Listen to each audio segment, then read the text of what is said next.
ដល់ត្បូងឃ្មុំដែលខ្ញុំស្រមៃ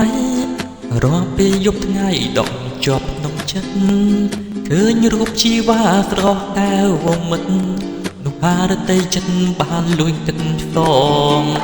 តាមផ្លូវដ៏ដើមជួយយ៉ាងព្រមព្រៀនចិត្តមិនចង់ឃ្លាតជាប់ចិត្តនួនឡងបានជួបនាងរួចហើយបេះដូងរៀមបងរឿងចាស់កន្លងបងកត់ត្រាទុកអូនជីកូនទៅនេះខេតត្បូងខ្មុំមកឡើងប្រពុំបែបខ្មែរសន្ទុកស្រឡាញ់ស្រីណាឲ្យតែបានសុខទូថ្ងៃទៅមុខស្នេហ៍តែជីវ៉ា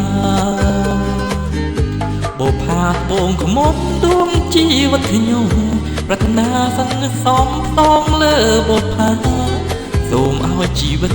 ជាគូសង្សារទៅមុខនោះណាជាប្តីប្រពន្ធ